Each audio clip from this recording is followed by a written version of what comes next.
your weight has to be your height minus 110. Parents buy them double eyelid plastic surgery as a gift. Typical Russian couple is a very beautiful girl that looks like 15 years younger than her husband. 35 kilogram or 50 kilogram. This is considered very ideal. People enlarge their lips. High nose. Our body positive movement gets a lot of pushback. Hi everyone, welcome back to Peach and Coconut podcast, where we talk about cultural differences. Today I have Cherry with me from South Korea, and we're going to discuss beauty standards in South Korea and Russia and their differences. So let's go. When we talk about beauty standards, I thought it would be fun to start with stereotypes that we have about each other's beauty standards. So what stereotypes you kind of have or impressions about Russian beauty standards? Korean people usually think that Russian women are extremely beautiful. Okay. Like the first thought is, I think, Slavic girls, white skin and blonde and very tall and like very skinny. Okay. Yeah, as we see, very blonde. Yeah, blue eyes, normal. So I think it's true to an extent. I think there's absolutely beautiful women in every country, but there is in some circles like the stereotypes of Russian or Eastern European women. I think there's just more social pressure to like look certain way and to be skinny and to maintain yourself because of certain historical things and because of certain historical gender disbalances. I'm trying to not get canceled. There's more social pressure onto women than men. So yeah, I would say the standard is higher. That's why sometimes maybe some Russian women take better care of themselves compared to some other countries, but I don't think it's a matter of like, I know, beauty per se, and maybe it has to do with like eating culture, etc., etc. And so for Korea, I think our perception living in Russia is that there's also very high pressure, that no one wants to get any suntan. There's so many things to, patches, sunscreens, people try avoiding sun. And there's also pressure to be skinny. I don't know if it's true or not. Korean women are shorter. And I know that a lot of cosmetic procedures are popular. A lot of plastic surgeries are popular. I know they're also popular in Russia, but I think different kind of surgeries are popular. As you said, there are a lot of foreign tourists coming to Korea for plastic surgeries because Korea is truly a country where the plastic surgery is very developed. So, for example, many Korean women, usually they don't have double eyelids. I don't have double eyelids as well, but they want to make themselves double eyelids because double eyelids make their eyes bigger. And for Korean people, our beauty standard is like white skin, big eyes, and big, like not big, but high nose, and V-line face. So as you said, many people, they aim to look like ideal baby face. Yeah, and youth, right? What I know that there's a lot of pressure to look very young. And I know it's like everywhere, but in Korea there's like so much skincare to preserve like your youth, etc. Right? That's right. Korean people, they take a lot of care about their skin because they want to look younger. For Korean people, age is very important. So like there are very many videos, like very beautiful Korean women dancing, and they write down their age, like 52, and many people write comments, oh, I can't believe that she's 52 or something. So this kind of trend is very popular and ongoing, and many people are like motivated, oh, I should look like her. Or many Korean celebrities, even though they get older, they don't get older. Their faces are still very young. Wow. And that's also a lot because of the skincare and lifestyle, not only because of plastic surgeries, right? Oh yeah. Scientifically, I think Asian people, they age like slower. Yeah, that's great. Not only because of plastic surgery, but they really take care of their skins, and there are a lot of cosmetics. I'm so surprised because in Russia here, I went to Zolotoy Yabloko, like cosmetics shops, and there were a lot of Korean skincare products. So wow. And in the USA as well. So I think Korean people make very good cosmetic products. Yeah, absolutely. We do a lip enhancement, so people enlarge their lips. I would say on average, lips that people have here are very small, like normal European lips, and it's so big now to have enhanced lips. A lot of my friends have done it, and it's a big thing. I also know that people enlarge their cheekbones because it's considered pretty having big cheekbones, like Irina Shayk. Big cheekbones. The way that they're seen, like if you have cheekbones and then you have almost non-existent cheeks, it's like pretty. That's one of the standards that we have. So people would do some injections here to kind of have higher cheekbones and like more, V-type face, I guess, as you said. So it's not like plump and round, but it's more like skinny. Yeah, the big thing here, like it could be a compliment, like, oh, you have such nice cheekbones. So I think that's the thing. And Botox, obviously. Let's discuss what is like very typical skincare routine or makeup routine in Russia and Korea. Skincare routine. Like if you Google, then there are a lot of skincare procedures. One of the most popular thing is like 10 steps of skincare in Korean style, something like that. I don't do like that. So first we like wash our faces and then toner. Many people use cotton pad to like wash their face with toner. And then ampoule. I use ampoule, vitamin C ampoule. Like sunlight affects my skin. Okay. Korean people really hate this 죽은 게 we call. So I put a lot of vitamin C so that I will not have those hot spots. After sun. Interesting. We hate it. And then we put like 수분 cream, which is moisturizing cream. Okay. Because like moisturizing, this is so important, put a lot. And then sunscreen. Okay. Sunscreen, and then I use sun cushion. Okay. After that, because we really hate What is sunlight. sun cushion? Sun cushion is the same thing like sun cream, but it's a cushion, so you can like. Okay. But it protects your skin from sunlight, like UV something. Okay, got it. Yeah, and then a lot of people do foundation and so that they could look more brighter, but I don't do it because I'm lazy. I understand. That's our skincare. Okay, got it. So I think there's definitely people that do that in Russia. Beauty influencers, just beauty enthusiasts. But I would say that in Russia it's compared to Europe or America, where mostly people would just have a face wash and then a moisturizer. So that's my skincare routine. That's all? Yeah. And I would say this is even like I'm doing skincare. For example, my roommates that I've lived with, they didn't do even like a moisturizer. I'm speaking of more younger generation, like 20 something, but older generations, they probably have a lot more just because they start caring about aging and stuff. My mom does a lot of like retinol, all of that kind of stuff. So she really does more skincare than I do. Oh, and I do the sunscreen, obviously, anti-UV thing. I actually have a Korean one, so yeah. One of the big things in Russia now is a face oil instead of face wash. So like a kind of face wash that is made of oil. So it helps like restore your balance, but I wouldn't say that it's super big. And for makeup, there's a lot of women that do foundation, and now I have done foundation, but I only do it for like recordings. I don't normally do it. I do the concealer for under eyes. I have a lot of like under eye bags, but a lot of girls don't even do that, and a lot of girls do a lot of makeup. So there's also a very big trend for like standard beauty, Russian beauty, but also a lot of trends for natural beauty. I don't feel uncomfortable not wearing makeup on everyday basis. Yeah, so I feel fine. But I've seen so many beautiful women in Moscow Metro. Yeah. So wait, why are they all so beautiful? I don't know. Maybe we do have beautiful women. My theory is that they take care of themselves a lot more. Maybe there's also a lot of beautiful people, but it's also they take care of themselves a lot more. And by take care, yes, we might not use makeup, but we would have our hair done well. We would have good presentable looking hair. We would have good skin. So if you have skin problems, you would solve them.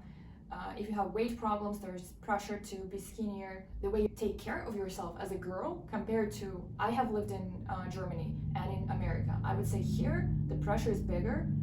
So that's why maybe there's a lot to it, right? But there's higher pressure, higher standard of self-maintenance. And also maybe there is something as some consideration of beautiful people, but my theory is that it's just social pressure. Because imagine if here there's a lot of pressure to look good, to have nice clothes that fit you as you look, your body, pressure to have your hair done and stuff. And if you go to subway in a European city where it's not a big deal, you just jump on your bike, you don't have your hair done, I don't know, in America you can go in your pajamas. So the outlook of the city will be different. But I don't know, I don't think as a Russian I can say that yes, we have more beautiful women here. So I don't think it's my place to say. It's a place to say for someone who is not coming from that country. But my theory is that this pressure has a lot to do with it. To look a certain way. You can't just go around in your pajamas or in your sport outfits. It's like not gonna work here. Actually, about social pressure, is there pressure to look a certain way? As I said, many people do plastic surgeries in a way which is considered very beautiful. For us, big eyes, double eyelids is the most common plastic surgery that Korean people do. Is it expensive though? How much does it cost in I dollars? don't think so. It's like $100,000, $800. Okay. And what's the average salary? Salary, our average salary is like maybe $2,500. So that's alright. When we graduate our high school, their parents buy them the plastic surgery, double eyelids plastic surgery as a gift. Wow. Like it's also weird because many people tell me that, oh, you're so lucky because you have big eyes even though you don't have double eyelids, so you saved money to do your plastic surgery. And many of my friends with whom I graduated the high school, they have done double eyelids this plastic surgery.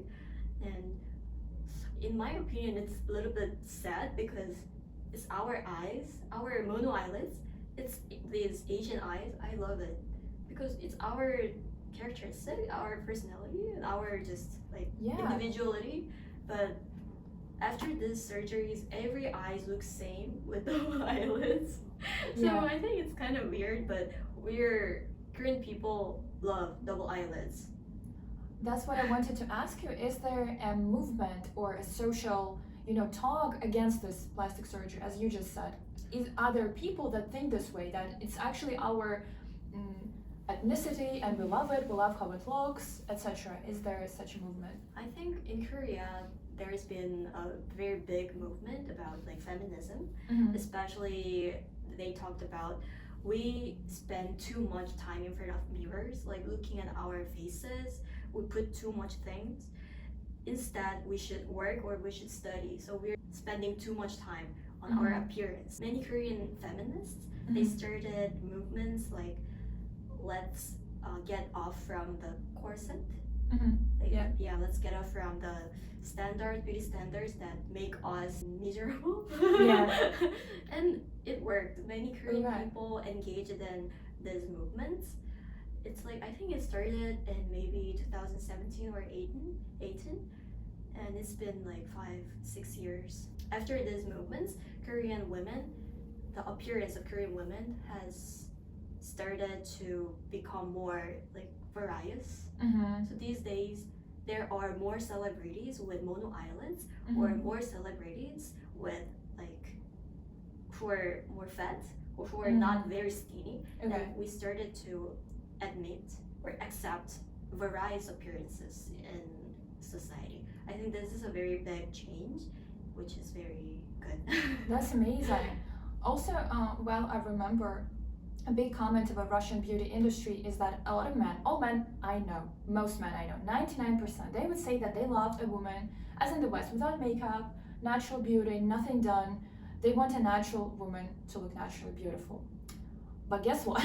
By that, they oftentimes mean not red lips, not having something like done in an extreme way, but oftentimes they can't tell if something was, even if you have a powder, right, or a concealer, no one can tell that you have makeup. Or if somebody even has a blush. But the stereotypical caricature beauty standard for Russians, that it's a very huge amount of makeup, it's not a beauty standard here. So like you can go at a party, to a club, maybe if it's a themed party, looking very brightly in the way it's shown in Western media. But in general, this is the standard. Like you have to be naturally beautiful and no one wants to see you like fake. So that's an important thing, I think. So it's compared to this pro-naturally beautiful standard, but I think our body positive movement gets a lot of pushback. So we're like, no hair, no like body hair. There is a body positive movement, but there's also a lot of anti-body positive movement in a way that we aren't going to accept fat people. We aren't going to accept some weird, haired armpits or something. So this is still not appropriate to have something like that. So to what you said, that's amazing, but there's still pressure to be skinny, right? Yeah. As I understand. we have new terminology, which is kipen. It means height minus your weight. So it's like, for example, your height is 165, and if your weight is like 60, then 165 minus 60 is 105. It's kind of fat. Okay. So you should be like a 110 or 120 or 130. 130 is like alien. Okay. 120. So there are a lot of that kind of standards, real numbers that you should fit in this number, so that you can look skinny. But these numbers don't always fit to everyone. Everyone has their own like health, their problems, body structure. So like 45 kilogram or 50 kilogram, this is considered a very ideal weight for every woman, even though their height can be like various from 170 to 150. When I was in high school, the most popular community among girls on our social media, on our vk.com, which is Russian Facebook, was the community called 40 kilograms. And that was the ideal. And that's given we're taller. So for Russia, average height is 166, I think, for women, something like that, 164. I'm 170. And so the ideal weight for everyone's like 40 kilograms, which is insane. But I think we also have this, it's so big now. Your weight has to be your height minus 110. So it's like if my height is 170, I need to weigh 60 kilograms. One very interesting thing for me, and that is so different between Russia and Korea, is that in Korea, also guys do skincare and beauty procedures and everything like that. So is that true? It's true. Like when we think of Russian guys, we don't think of beautiful Russian guys. We think of big and scary with no hair, with vodka and with bears. Yeah, Slavic guy. But Korean, I think, I don't know, is it marketing strategy or something? Many Korean guys, they feel like they also have to do something. Okay. Like at least like moisturizing cream or something, and then they have to take care of their hairstyle and their like clothes, so that because many Korean women look so decent, they look pretty and beautiful, but if their boyfriends are just like that, then girls would not hang out with them. So I think they feel those kind of pressure. Okay. I should fit to her. I should fit to those beautiful women. So they use a lot of cosmetics. Like it depends on people, but they definitely do moisturizing cream and sunscreen. They shave very like carefully, and in Korea there is a laser for men to shave. But my boyfriend goes to cosmetology to get shaved like regularly, and it costs very expensive, but he does the laser thing so that they could like get rid of his hair. It's same like Korean girls, they shave their with laser. Yeah, with laser. How much does it cost? $400 for one time? No, it's for like 10 times. Okay, got it. Comment about Russian men. Don't do that. Do nothing. Again, what I was saying, it's my theory. You can look it up. Ask ChatGPT if I'm right. I'm not sure. But it feels like our society after World War II, there was a big gender disparity, and women were less advantageous on the dating market. And there is a lot of pressure for women to look good. To now, until 2022, our society became equal in terms of the amount of men and women if you look at the statistics, but the social trends stayed the same. And so our men, they have zero pressure. A typical Slavic couple, typical Russian couple is a very beautiful girl that looks like 15 years younger than her husband. And the older they get, the worse it is. I would say generation of my age. Of course, there's still, as a general society, some people that want to look good, that want to work out, that want to, look after themselves, but it mostly would be like that, working out, maybe doing some nutrition thing, but no one uses skincare, no one uses makeup. I don't think anyone uses a laser thing. Laser is big for women here. It doesn't cost as much. It costs maybe $20 to $30, depending on how many areas you do. But men know. When I first saw my Romanian friend Alex putting on a moisturizer, I was like, Alex, are you gay? like, what are you doing? Alex looks like great, but I was like, huh? moisturizer, a man. So it's like such an alien concept here. I think it is going to change over time a little. Of course, there's some men of some particular groups of society that do makeup, but I would say it's an exception. So traditional heterosexual men won't do anything, and the older the couples is, the weirder it looks. I love how Korean men feel the pressure. At least someone feels the pressure. No one feels the pressure here. It's that's why also women historically learn to value other things, not man's beauty. It's even here. There's a saying that, oh, if a guy's prettier than a monkey, that's all right. Like some people say this. So thank you so much for watching. Please subscribe to this channel to see more videos about cultural differences like this video if you liked it, and let me know what are the beauty standards